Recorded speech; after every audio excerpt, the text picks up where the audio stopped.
Hai semuanya, selamat datang di Mata Indah.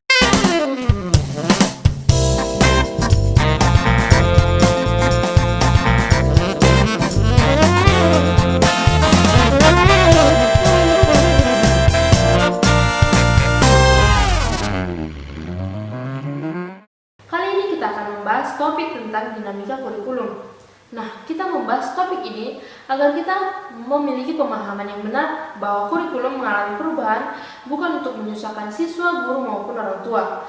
Namun perubahan kurikulum sangat dibutuhkan agar kurikulum tetap berjalan sesuai dengan zamannya. Kita membahas ini juga agar kita mengetahui bahwa bagaimana guru dapat mengatasi dinamika kurikulum yang terjadi. Kita membahas topik ini dengan narasumber yang sangat ahli di bidangnya, yaitu ada Bu Desi sebagai guru teladan, ada Bu Krisya sebagai tim penyusun kurikulum, ada juga Bu Karin Hutajulu sebagai Menteri Pendidikan, dan Pak Johannes Saragi sebagai Kepala Sekolah.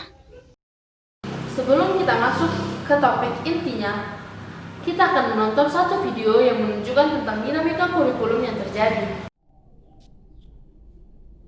Selamat pagi anak-anak. Ibu ingin mengumumkan bahwa di semester baru ini kita akan menjalani kurikulum baru, yaitu kurikulum 2013 atau disebut juga dengan K13. Hah? Apaan tuh? Selebihnya akan dijelaskan oleh Miss Indah.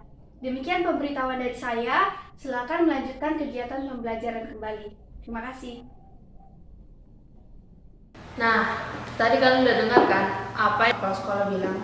Bahwa kita akan mengalami perubahan kurikulum, di mana kurikulum kita sebelumnya yaitu kurikulum 2006 akan diganti dengan kurikulum 2013. Nah, kurikulum 2006 dan 2013 ini berbeda, di mana kita misalkan aja lah dulu waktu kurikulum 2006, ibu yang mengambilkan kalian pisang, yang mengupas pisang, terus kalian tinggal makan. Nah, sekarang kurikulum 2013 ini ibu hanya menunjukkan pisang mana yang bisa dimakan. Jadi kalian yang mengambil, kalian yang mengupas, dan kalian yang makan. Jadi kurikulum ini akan mengajarkan kalian untuk lebih mandiri. Dan juga ada beberapa mata pelajaran yang akan diganti, di mana yaitu salah satunya TIK dengan prakarya. Digantinya itu bukan berarti kalian nggak belajar TIK lagi, namun kita udah berasumsi bahwa kalian udah mengetahui beberapa teknik dari komputer. Nah, ibu tadi udah jelaskan sedikit tentang materi kita hari ini. Sekarang buka bukunya halaman 53. Lihat di situ ada latihan soal. Kalian kerjakan bersama teman kelompok yang udah ibu tunjuk tadi. Oke, nanti kalau misalnya ada pertanyaan, kalian bisa bertanya langsung ke ibu, biar ibu nanti menjelaskannya lagi. Oke, ini akan dikumpul 15 menit lagi. Jadi kalian kerjakan bareng-bareng sama teman kalian ya. Yuk teman-teman, kita diskusi yuk. Ih, bentar. Ada yang pengen ku ceritakan ke kalian loh. Miss lagi gak perhatikan kita kok. Oh yaudah deh, cepetan dong ceritain, penasaran nih. Emang apa sih ceritanya? Jadi kan, Oh gitu ya. Iya parah banget ya. Oh masa kayak gitu sih? Ya ampun. Parah banget ya. Waktunya udah habis. Apakah semua udah selesai?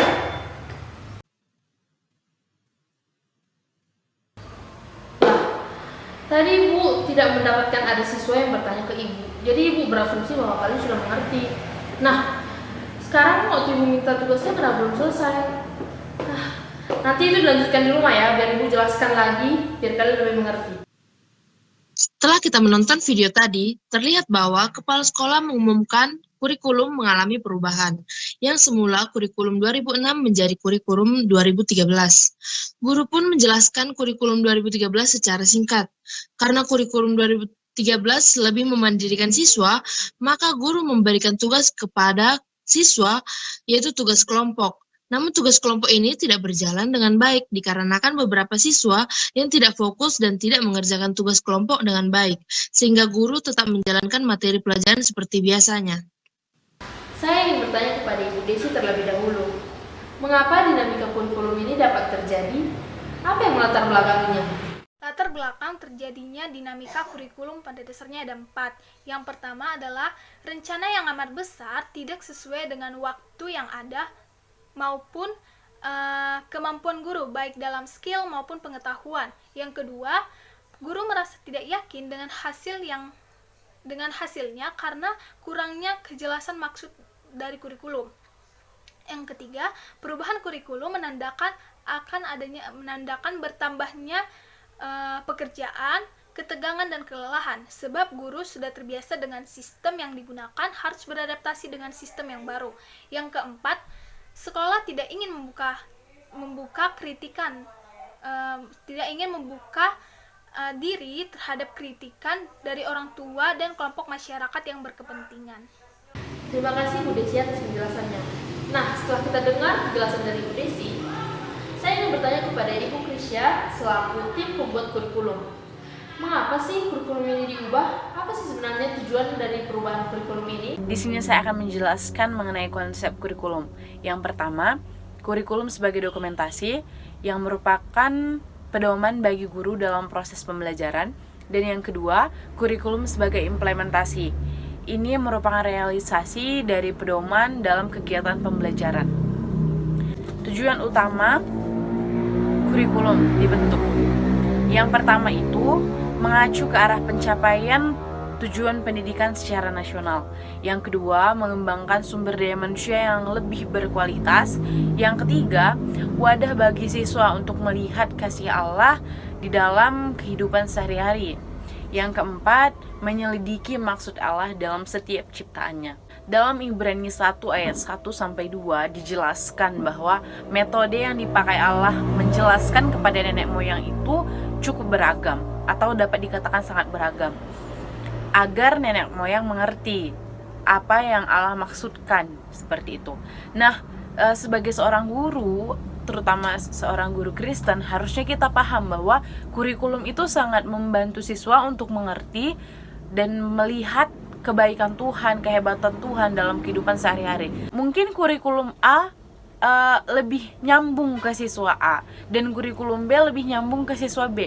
Jadi kita bisa melakukan beberapa metode untuk siswa lebih mengerti.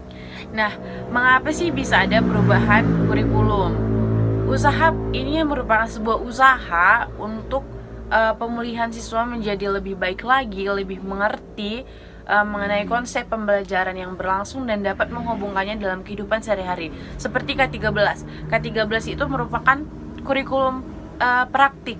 Jadi proses pembelajaran dan kehidupan sehari-hari digabungkan dan dipelajari seperti itu, sehingga siswa dapat mengerti, oh ini konsepnya dan ini realitanya, seperti itu. Jadi perubahan kurikulum ini membantu siswa semakin mengerti lagi tentang konsep pembelajaran tersebut. Ini juga pada akhirnya akan membantu siswa semakin menyerupai Kristus. Wah, menarik ya. Seperti penjelasan yang kita dengarkan dari Bu Krisya, bahwa kurikulum ini disusun sedemikian rupa agar tujuan pembelajaran dapat terwujud.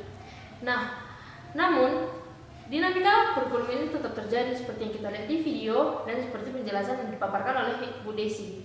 Sekarang saya ingin bertanya, bagaimana sih solusi untuk mengatasi dinamika kurikulum ini?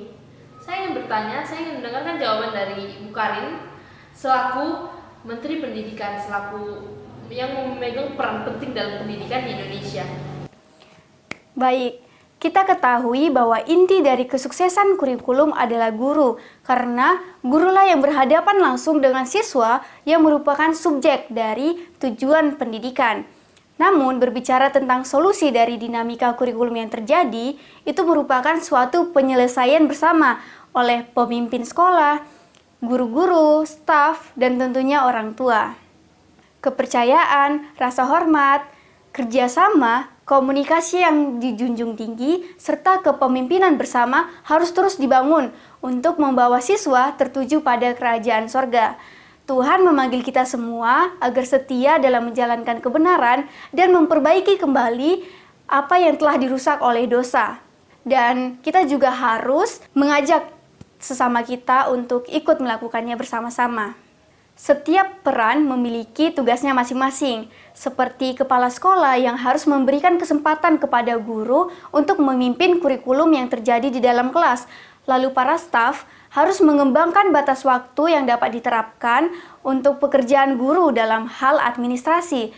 Lalu orang tua berperan sebagai guru di rumah yang mendidik dan membimbing anak dalam ranah kognitif seperti dalam penyelesaian PR, lalu dalam ranah afektif seperti sikap autentik si anak, lalu juga dalam ranah psikomotorik. Lalu guru yang adalah jantung dari proses kurikulum harus memiliki pola kerja yang benar, lalu memiliki pandangan yang tepat terhadap dirinya sendiri sebagai guru dan juga pandangan yang tepat juga kepada siswa. Lalu pengelolaan kelas juga harus terencana dengan baik dan terus dievaluasi. Dan lalu ada hubungan sehat antara guru dan siswa yang terus menjalin suatu pertumbuhan. Dalam hal ini, guru berperan sebagai pemimpin kurikulum harus mampu meyakini siswa bahwa kurikulum dan setiap perubahan yang terjadi akan menguntungkan siswa. Dan guru juga harus mampu membuat siswa untuk mau bekerja sama dalam kesuksesan pelaksanaan kurikulum. Jadi, guru-guru, pengurus sekolah, dan orang tua harus yakin bahwa pekerjaan ini akan membuat siswa mendapatkan keterampilan dan kemampuan yang diperlukan untuk berdiri di dunia sebagai pembaharu. Jadi guru memiliki peran penting dalam kepemimpinan kurikulum ya. Kalau gitu saya ingin tanya deh pada Pak Johannes selaku kepala sekolah, bagaimana sih kepemimpinan kurikulum yang bangun itu selaku Bapak sebagai pemimpin di sekolah? Terdapat beberapa kepemimpinan dalam sekolah yang dapat membangun kurikulum. Yang pertama, terdapat pemimpin mata pelajaran. Pemimpin mata pelajaran memiliki tugas untuk mengawasi dan mengevaluasi keefektifan guru dalam mengajar, serta merencanakan untuk upaya perbaikan. Kemudian yang kedua ada guru-guru yang memimpin, biasanya guru resmi atau koordinator kurikulum yang berperan sebagai mentor, pelatih, konsultan bagi para guru. Peran mereka juga mencakup kunjungan ke kelas untuk mendapatkan suatu perspektif sekolah yang lebih luas mengenai suatu program. Selain itu, mereka juga akan memberikan umpan balik kepada guru-guru dan membantu guru-guru dalam memperbaiki pelaksanaan program mereka. Kemudian yang ketiga, terdapat pemimpin panitia kurikulum. Pekerjaan kelompok ini adalah untuk memilih seri buku cetak atau bahan-bahan yang akan digunakan oleh sekolah. Kemudian ada menjadi mitra guru, di mana guru-guru mitra dapat saling bekerja sama untuk merancang dan merencanakan suatu proses pembelajaran. Kemudian yang terakhir ada pemimpin perkembangan profesional, yaitu suatu kegiatan yang membagikan pengalaman yang dilakukan oleh guru-guru yang telah mengikuti workshop perkembangan profesional pada pertemuan kelas. Wah, menarik ya pembahasan kita hari kali ini, yang mana guru memegang peran penting dalam kepemimpinan kurikulum yang membangun. Meskipun para pembuat kurikulum sudah menyusun kurikulum dengan sangat baik, tidak dapat dipungkiri bahwa dinamika kurikulum bisa saja terjadi. Oleh karena itu, keterlibatan guru sangat diperlukan untuk keberhasilan pelaksanaan kurikulum. Saya Indah Silalahi, undur diri.